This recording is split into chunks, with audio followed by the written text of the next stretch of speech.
Hi there guys, this is Chris Coney speaking and welcome back to the Cryptoverse. So I review the crypto news every day, as you know, and some articles that I read, I just go, nah, it's kind of uninteresting. Some are definitely interesting and some are a bit like, ooh, that's not obviously profound, but it is. And that's the type of news story I've got for you today. So it's basically big Tron news because Tether have launched a Tron-based stablecoin on the Tron network. So love it or hate it, Tether is still the most popular stablecoin in the crypto space. I think it was the first one, and it's got the longest running history. So there's no wonder it's the leader. It's number 8 by market cap. It has the most liquidity across many exchanges, and it's also the most widely supported. So beyond any controversy, what's been holding Tether back, in my view, is that it's based on the OMNI technology, which actually runs on the Bitcoin network, and therefore it inherits, the transaction fees and the confirmation times and all that sort of stuff. So then I came across this article on CoinGape, which it tells us as of yesterday, the 16th, oh not the 16th, was it? Okay, 2 days ago, 16th of April, USD Tether launched as a new token on the Tron blockchain using the TRC20 token standard, which is like ERC20, I suppose, which is Ethereum, but TRC20 is Tron. Now, I think this is very significant news for a number of different stakeholders in the crypto investor space. Having Tether on the Tron network means that dollar-based transactions can happen with no fees and transactions that confirm in seconds instead of like 10 minutes or up to an hour on the existing Tether system using OMNI. So this would also provide a much easier way for people with a dollar bank account to get money into crypto. So here's what I mean by that. So instead of think of a new crypto user. Instead of having to set up a Coinbase account, deposit your dollars on your Coinbase account, use those dollars to buy Bitcoin, and then you have Bitcoin, which fluctuates in price, meaning it buys more or less goods from one day to the next. Instead of all that, users can simply transfer funds from their dollar bank account to Tether and then have the equivalent number of USDT tokens in cryptocurrency appear in their account as a stablecoin, right? So those crypto dollars, let's call them, are then ready to be used in any Tron-based decentralized app, just like you would if they were using real dollars. That the people in the non-crypto world are used to, right? This is the key thing. How do we make let's call it the switching cost? How do we make it as effortless as possible for people using regular dollars to come into the crypto space, enjoy the benefits with none of the hassles of onboarding and all that friction?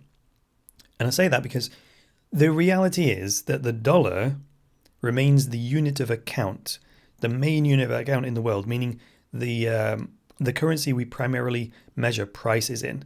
I always think about supermarkets. What do they price things on the shelf edge label? It's in dollars, right? Maybe one day we'll get to it where it's priced in Bitcoin or in Satoshis, but that's a long way off, right? It's such a habit to price things in dollars, pounds, and euros. It's been going on for so long, and we're just, not just us in the crypto space, but outside the crypto space, we're so used to it, so familiar with it, it's going to take a real long time for it to change. It'll change gradually, but I think we have unrealistic expectations as to how long it will take to change a habit like that, right? So I'll be honest, I'd rather it wasn't that way, but I have to accept that this is the way it is for regular users, and those are the people we want to attract into crypto because they're great in number. There's tons of them, right? Think about it. The number of non-crypto users is so much bigger than the number of crypto users. So, looking to crypto users is not where the growth is going to come from. We need to get more non-crypto users in, right? So onto the Tron then. So the next interesting thing that I think is significant about this whole story is there's now a clear distinction between the Tron network utility token and a currency token, right? So the purpose of the Tron network token, the TRX, it's for holders to be able to use the network resources on the Tron network, do transactions, and so on, right? And the purpose of the currency token, like the USDT in this case, is to be a currency that we use to pay for stuff. Now, when networks like EOS, Ethereum, and Tron launched, well, the core token, like EOS, ETH, and TRX, the core token, when the networks launched, they were being used as both the utility token and the currency. So you would have decentralized exchanges.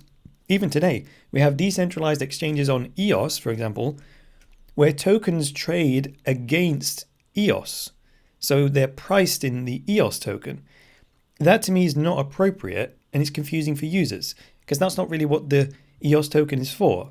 It's not really what the Ethereum token is for, and it's not really what the Tron token is for. They're the primary network tokens for smart contracts to use network resources. So again, we have to recognize that the fiat economy still has the vast majority of the currency market share. So we're going to need an interim solution so that things are allowed to change gradually. It's not an either or thing, right? We need this interim period.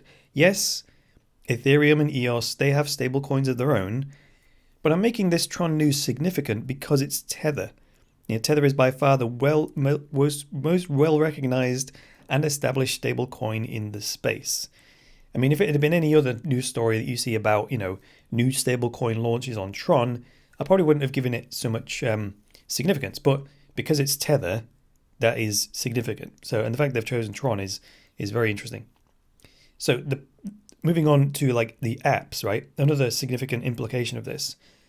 I think Tron-based apps, are going to be much more likely to integrate Tether because it'll be simpler for their users, and if the app developers need to withdraw real dollars to pay real world bills or whatever, well, they can do so without putting any selling pressure on the core Tron token, which they would have to, say if they were taking the TRX, the Tron token, as payment in their app, well, because they can't spend that in the real world, they would have to then sell that Tron token, put in sell pressure on Tron in order to cash it out essentially and pay bills, pay staff or whatever, right? I do see this as a big competitive advantage for Tron over things like EOS and Ethereum, the networks. But there does remain still one big obstacle for the casual user. So it will go like this. Say they are a non-crypto user. And let's look at DApp Radar, for example. Say they come across some really appealing blockchain-based game or blockchain-based app that they want to play or use. One that requires them to deposit some dollars. If they don't already have an account set up with Tether, well, they can't just simply instantly turn some of their fiat dollars in their dollar bank account into Tether crypto dollars. They have to go through the whole process of identity verification, and that process is laborious. It's a big hurdle, right? If you find out you've got to do that, you're probably going to skip using the app in the first place, right? It's just too much of an onboarding process. Now, that only applies to people who want to transfer value in and out of the crypto economy, though. If you did some work, say, on a Tron-based freelancer website and then got paid in the Tron-based Tether token, like as crypto dollars, well, they would go straight into your wallet. If you then simply spent those crypto dollars with someone else, there's never any need to verify your identity with Twitter, is there? Right? It's only the person that wants to convert those dollars back into fiat dollars that has to do that. And that's where Tether takes their small fee, I think. When you redeem Tether for dollars, well, they charge a small percentage to do that. And that's how Tether makes money. Whenever dollars flow in and out, if you buy Tether or you sell it or you redeem it for dollars, they give you the real dollars and take the Tether tokens back to sell to someone else. So that's how Tether makes money in the long term. But that's only required when you're moving dollars in and out. Once the dollars are in, those Tether can circulate between any number of users, right? And the final point there, in terms of getting people to accept crypto as payment, merchants are they're going to be way more willing to accept crypto dollar stablecoins like Tether as a payment, since the number one objection the merchants have to accepting cryptocurrencies as payment is that the value of crypto is so volatile. That's what we said earlier on, right? That's the problem with holding Bitcoin and spending Bitcoin inside apps is, so you have a Bitcoin balance and one day it buys you more or less than the next day. And that's just an uncertainty that people don't want to deal with. So this is really where crypto as a currency falls down right now. It's one of the biggest criticisms from the existing financial system is like, well, the prices are too volatile. There can't be currencies because the value isn't stable. So perhaps we just need to slow down a bit, right? Perhaps we need to just build this bridge between crypto and the fiat world using these stable coins. And then maybe we should just let the two economies exist side by side for a while. And then let them maybe become equal in size. And then let the market decide. Let people decide, which one they want to use. And if it's relatively, frictionless to move from one to the other, or even if there's a crypto economy where US dollar stablecoins are flowing around in the way I described with the freelancer website, people are earning crypto dollars and spending crypto dollars with merchants, and then those merchants can easily use their off ramp, then that's the hybrid system that would allow them to coexist, and then we don't need to get rid of the old fiat economy immediately. It would have time for the system to adjust, to balance out, to be equal, and then let the market decide. If eventually the fiat economy shrinks into nothing, that will happen just gradually and naturally over time. Now, I actually just sent Tether an email to their media contacts department, and I asked them, do you want to come on for a short interview and talk about this launch of the stablecoin Tether on Tron, and tell us why did you choose Tron? What was the decision-making process? Do you plan on launching Tether on any other smart contract platforms? Do you plan on a Tether EOS or a Tether Ethereum? That would be cool, wouldn't it? Not that that's, I suppose, absolutely necessary, because the more that these blockchains talk to each other, the more you could just take a Tron Tether and atomic swap it over to EOS or Ethereum or whatever, so that's fine. So let's see what they say to that. It was only within the last hour that I did that, so I don't expect them to get back to me just yet, but we'll see. Let me know what you think to this story, and let me know what you think to that problem of people getting to the app they want to use or the game they want to play, and then realizing that they have to get some digital dollars somehow and don't have a Tether account. What are the other solutions to that? Can you think of any other easy ways for them to be able to deposit dollars in a Tron decentralized application that doesn't require them to go for all the identity verification and stuff like that? Because it needs to be as simple as using a regular, internet-based game or application, right? Because you don't have to identify yourself for all that, do you? You just put your credit card in and off you go. So maybe there's some kind of credit card integration that could happen there that automatically buys the Tether tokens or something like that. So yeah, I'm interested in your ideas. So please let me know down in your comments below. And that's all I've got for you today, really. So please give the video a like if you would be so kind. If you're not already subscribed here, then please click the subscribe button and the bell, because if you don't do that, I don't think it sometimes tells you that a new video is out on the Cryptoverse channel. And please support the show by going to thecryptoverse.show, clicking on the blue button which says support the show.